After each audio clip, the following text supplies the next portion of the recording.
আৰু এইদৰে প্ৰতিটো গীতে আপোনাক দিব অনন্য সোৱাদ আৰু সেই সোৱাদ আপুনি উপভোগ কৰিবলৈ আহিব লাগিব হেঙুল থিয়েটাৰৰ প্ৰেক্ষাগৃহলৈ কথা পাতিব বিচাৰিছোঁ অন্য এগৰাকী জনপ্ৰিয় শিল্পীৰ সৈতে আপোনাক স্বাগতম জনাইছোঁ বিশেষ অনুষ্ঠানৰ মাজলৈ ধন্যবাদ এটা বিশেষ চৰিত্ৰ আপুনি ৰূপায়ণ কৰিছে আপোনাৰ চৰিত্ৰটোৰ পৰা এটা মেছেজ পাইছে আচলতে ক্ষমতাত অন্ধ হৈ গ'লে কি পৰিণতি হয় কি ক'ব চৰিত্ৰৰ বিষয়ে চৰিত্ৰটোৰ নাম আচলতে শান্তনু বেজবৰুৱা কিন্তু ইয়াতে শান্ত কাৰবাৰ নাই তাৰ সেই শান্ত মানুহ অশান্ত মানুহ আচলতে অশান্ত বেজবৰুৱাহে হ'ব লাগিছিলে বাৰু যি হওক চৰিত্ৰটোৰ দ্বাৰা যদিও নিগেটিভ কেৰেক্টাৰ ইয়াৰ দ্বাৰা মেছেজ গৈছে যে বেয়া মানুহটোৰ পিছত পতন হয় এনেকুৱা ধৰণৰ মেছেজটো হৈছে আৰু সেইটো হয় তেনেকুৱা ধৰণৰে হয় আচলতে তাৰোপৰি ড্ৰামাখন ভাল পাব বুলি আশা কৰিছোঁ এইটো কাৰণে চবেই আমি একগোট হৈ কাম কৰিছোঁ আমাৰ নাটকখনৰ এটা গাত আছে মাৰ বান্ধি সকলোটি সাজু হ'বৰ হ'ল মানে আমি আমি আমি আমি আমি অকণমান শুনিয়ে দিব পাৰোঁ গানটো আমি যদি মাৰ বান্ধি কথা আপুনি সঞ্জীৱে কিবা এটা কৈছিলে নহয় আমাৰ এই জীৱনৰ কথাটো মানে কেনেকুৱা জীৱনক মই এনে থিয়েটাৰৰ তাৰমানে ট্ৰেজেডি কিং বুলি কওঁ ট্ৰেজেডি বুলি ইমান ভাল কৰে সি এইবাৰ এইখন নাটকত অকণমান কেৰেক্টাৰ বেলেগ ধৰণৰ আমাৰ শান্তনু বেজবৰুৱা এনে কিন্তু ট্ৰেজেডি কিং দিলীপ কুমাৰ আমাৰ ব্যক্তিগত জীৱনত কিবা ট্ৰেজেডি আছিল নেকি নাই তেনেকুৱা ধৰণৰতো মানুহৰ জীৱনত সুখ দুখ থাকেই গতিকে সুখ দুখ থাকে আৰু তেনেকুৱা ধৰণৰ থাকিবই আৰু এইটো সেইটো আমি আপোনাক ক'ব বিচাৰিছোঁ যে আমি সেই গানটো আমি সকলো আৰ্টিষ্টে লগ লাগি গাইছোঁ সেইটো গান নাটকত ইউজ কৰা গৈছে গতিকে আমি গাব পাৰোঁ আমি গানটো শুনিব পাৰোঁ তেতিয়াহ'লে পাৰি উঠি দিলে সুবিধা হ'ব নিশ্চয় মাৰ বান্ধি সকলো সাজু হ'বৰ হ'ল বল বল বল বল আগবাঢ়ি যাওঁ বল বনৰীয়া বনৰীয়া আমি এজাক বনৰীয়া বনৰীয়া বনৰীয়া আমি এজাক বনৰীয়া আচলতে গানটো মানে কি হয় এইটো বনৰীয়াৰ গান কিন্তু ইয়াত গাওঁতে আমাৰ এগেইনষ্ট পাৰ্টিও গাইছে দেই আমি বনৰীয়াৰ গান শান্তনু বেজবৰুৱাও গাইছে কোৰাছটোত আমি চবেই মিলি বিৰোধী পাৰ্টিও গাইছে মানে ভিতৰৰ বুজাবুজি আছে না কি জুন্দা আৰু বাবলুদাক বাদ দি চবেই গাইছে জুন্দা আৰু বাবলুদাক কিয় নাগালে আমি একক কণ্ঠত শুনিম এতিয়া একক কণ্ঠত শুনিম গ্ৰুপত গালে যোনটো নাছিলে মই আচলতে মানুহবোৰ মাতি মাতি গোটাওঁতে গায়ে দিলে মানে মই বস্তুটো তেনেকুৱা শুনো যদি আমি মই নোৱাৰিম দেই যদি জুন্দাই গায় না ভাল গায়ক আকৌ নাগাওঁ বুলিয়ে কয় প্ৰথমবাৰ কোৱালে মানে কি আচলতে দৰ্শকৰ বিপুল দাবী নাই তেওঁলোকে নিজে এটা দাবী উত্থাপন কৰিছে আকৌ এবাৰ গাম বুলি ঠিক আছে কোনো কথা নাই আকৌ এবাৰ গাম বুলি কৈছে আৰু তিনিজনী ছোৱালী আছিলে চবৰে ল'ৰাৰ আচলতে ভইচ কিন্তু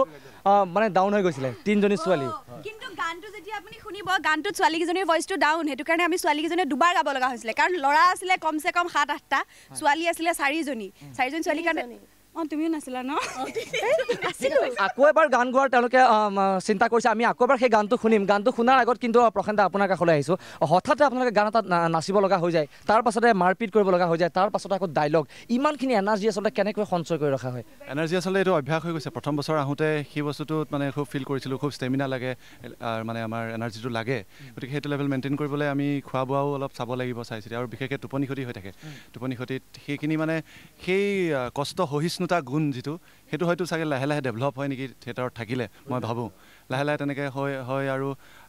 মানে কৰি যাওঁতে এইটো অভ্যাসত পৰিণত হয় আৰু কাম কৰি তেতিয়া লাহে লাহে ভালেই লাগে আৰু এতিয়া কিন্তু কষ্ট হয় সেইটো ফিল কৰা নাযায় আৰু যেতিয়া আমি ভাবোঁ দৰ্শকক আগত লৈ পেলাই আমি ভাবি থাকোঁ ৰিহাৰ্চেল কৰি থাকোঁতেও ভাবোঁ যে এইখিনি ইমানখিনি মানুহ আহিব তাত যদি আমি অলপ লুজ হৈ যাওঁ বা অলপ কমি যায় টেম্পাৰটো তেতিয়া দৰ্শকে হয়তো তাতে কৈ দিব কিবা এটা গতিকে সেইটো আমি মানে মাইণ্ডত লৈ পেলাই কাম কৰি থাকোঁ আৰু দৰ্শক পালে এনাৰ্জিটো নিজে নিজে বাঢ়ি গৈ থাকে সেইটো অভ্যাস হয়তো কেৱল দৰ্শকৰ মন জয় কৰিবৰ বাবে আপোনালোকে প্ৰাণ চেষ্টা কৰিব লগা হয় ইটোৰ পাছত সিটো দৰ্শনী তিনিটাকৈ দৰ্শনী আপোনালোকে মঞ্চস্থ কৰিছে তাৰ পাছত আচলতে কি ক'ব মানে দৰ্শকক কি ক'ব কেনেকুৱা সঁহাৰি বিচাৰে দৰ্শকৰ পৰা যিদৰে আপোনাৰ চিনেমাটো এতিয়া হেৰাই গৈছে আৰু থিয়েটাৰ উদ্যোগটো আৰু অধিক মানে সজীৱ হোৱাৰ ক্ষেত্ৰত কি ক'ব দৰ্শকসকলে আমাক আঁকোৱালি লয় ভাল লাগে আৰু ইমান বছৰ দিয়কচোন অভিনয় কৰিয়ে গৈছোঁ আমি মঞ্চত সেইমতে আমাক আঁকোৱালি লৈছে ভাল লাগিছে আৰু চৰিত্ৰটো সম্পৰ্কে মোৰ চৰিত্ৰটো আমাৰ MLAৰ ভাগিনীয়েক কৰি ভালেই লাগিছে কম যদিও কৰি ভাল লাগিছে আৰু এটা কথা ক'বই লাগিব হেঙুল থিয়েটাৰ মানে জন্ম লগ্নৰে পৰা দৰ্শকক কিবা এটা নতুন বস্তু দিয়াৰ চেষ্টা চলাই আহিছে আজি 31টা বছৰ ভৰি দিছোঁ আৰু এই বৰ্ষটো হেঙুলে এটা সাহসী পদক্ষেপ লৈছে এনেকুৱা ছাবজেক্টৰ ওপৰত একচুৱেল নাটক হোৱা নাই নেকি মই জনাত আৰু দৰ্শকসকলক মই অনুৰোধ জনাইছোঁ তেওঁলোক আহক আকৌ নাটক লাগে আমি নাটক চাবলৈ আহক আৰু আমি নাটক দেখুৱাবলৈ চেষ্টা কৰিছোঁ গতিকে সেয়াই আৰু মুহূৰ্তে মুহূৰ্তে পৰিৱেশ সৃষ্টি কৰাত এক অনন্য মাত্ৰা বহন কৰে এখন নাটকৰ সংগীতে আৰু সংগীতৰ এবাৰ বিশেষ ভূমিকা লৈছে অসমৰ জনপ্ৰিয় কণ্ঠশিল্পী অংগৰাগ পাপন মহন্তই কি ক'ব সংগীতটোৰ ক্ষেত্ৰত মই জনাত অংগৰাগ পাপন মহন্তই পোনপ্ৰথমবাৰৰ বাবে ভ্ৰাম্যমানত নিজেই মিউজিক কৰি এটা গান তৈয়াৰ কৰিছিলে যিটো অলৰেডি ভিডিঅ' হৈ গৈছে আৰু সেইটো দৰ্শকৰ বা ছ'চিয়েল মিডিয়াত বিৰাট পপুলাৰ হৈছে আৰু সেই গানটো ইমানেই বেছি পপুলাৰ হৈছে আৰু সেই গানটো যাতে ষ্টেজতো মানুহে সেই যিটো আশা কৰি আহিছে সেইটো পায় সেইটো কৰিবলৈ আমি ষ্টেজত ট্ৰাই কৰিছিলোঁ আৰু ভাল লাগিছে দৰ্শকে সেই গানটোত মানে জাৰুৱে জাৰুৱে হাত চাপৰি বজাইছে আৰু পাপনলৈ মই ধন্যবাদ জ্ঞাপন কৰিলোঁ গানটো একচুৱেলি ওলোৱাৰ পিছত তাৰমানে বনৰীয়া মানে খুব এটা ভাল পাব্লিচিটি হ'ল আৰু বহুত এটা মানে হাইপত গুচি গ'ল বহুত এই বনৰীয়া গানটো যেতিয়া ভিডিঅ'টো ওলালে আৰু পাপনৰ ভিডিঅ' মষ্ট প্ৰবেবলি ওলোৱাই নাই নেকি তেনেকৈ ন মানে বহুত বছৰ মিউজিক পাপনে নিজেও কৈছে তেনেকৈ ভালকৈ ওলোৱা নাই ভালকৈ হৈছে আৰু ইও বহুত ভাল পাইছে চ' সেইটো যেতিয়া ভিডিঅ'টো ওলালে ছ'চিয়েল মিডিয়াতো হৈছে টিভিটো ওলাই আছে মানুহৰ মুখে মুখে চবৰে মোবাইলে যেতিয়া আহিলে সেইটো এটা মানে পপুলাৰিটিৰ ক্ষেত্ৰত মানে বহুত হেল্প কৰিলে ধন্যবাদ জ্ঞাপন কৰিছোঁ আৰু এইদৰে নাটক নৃত্য সংগীত পোহৰ সকলোখিনি সমাহাৰ বা যিখিনি আচলতে যোগাত্মক প্ৰভাৱ পৰিছে তাৰ ফলতে আচলতে আঁকোৱালি লৈছে বনৰীয়া নামৰ সেই বিশেষ নাটকখনে আৰু কিছু সময়ৰ পূৰ্বে শিল্পীসকলে জনাইছিলে আমি আহি অনুষ্ঠানৰ অন্তিম পৰ্যায়ত উপনীত হৈছোঁহি এই মুহূৰ্তত তেওঁলোকে কৈছিলে যে আমি আকৌ মাৰ বান্ধি থিয় হ'মতো আকৌ এবাৰ গোৱাৰ তেওঁলোকে মন মেলিছিলে আমি সেই গানটো এবাৰ শুনিম সামৰি পেলালো এতিয়া মনটো নাই এতিয়া মন বান্ধিব লাগিব নাই এতিয়া নাগাওঁ আৰু হ'ল আৰু নাই মই লিপছ মিলাবহে পাৰোঁ ভালকৈ চবেই গালেহে গাব পাৰোঁ কাৰণ সেইটো তিনিজনীয়া গোৱা নাছিলে চবেই একেলগে গাইছিলে সেই আমি গানটো গাম তাৰপিছত আমি অনুষ্ঠান সামৰিম আমি যদি সকলোৱে এবাৰ সেই গানটো গাই দিওঁ তে তাৰপিছত আমি অনুষ্ঠানৰ পৰা আমি বিদায়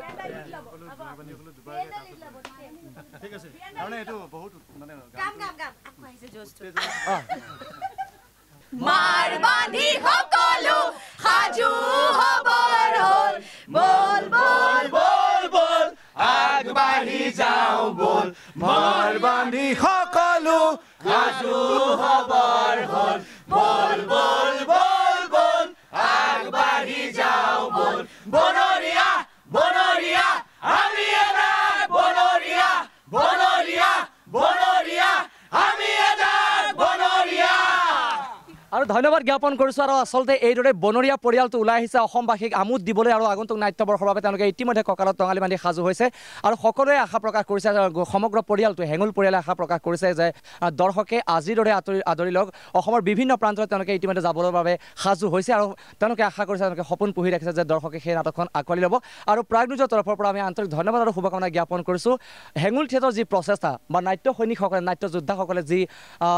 যি প্ৰচেষ্টা গ্ৰহণ কৰিছে সেই উদ্যোগটো জীয়াই ৰখাৰ ক্ষেত্ৰত বা তিনিখন বলিষ্ঠ নাটক গ্ৰহণ কৰিছে যি সময়ত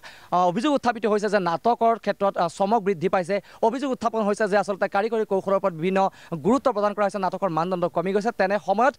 সমাজ জীৱনলৈ এটা বাৰ্তা প্ৰেৰণ কৰিব পৰা তিনিখনকৈ বাচক বনে নাটক তেওঁলোকে নিৰ্বাচন কৰিছে আৰু সকলোৱে আশা প্ৰকাশ কৰিছে যে প্ৰত্যেক অসমৰ চুকে কোণে সেই নাটককেইখন আদৰি ল'ব সমগ্ৰ অসমবাসীয়ে আৰু ইয়াৰ লগে লগে এতিয়াৰ অনুষ্ঠানৰ পৰা মই বিশ্বজ্যোতি শৰ্মা বিদায় লৈছোঁ ধন্যবাদ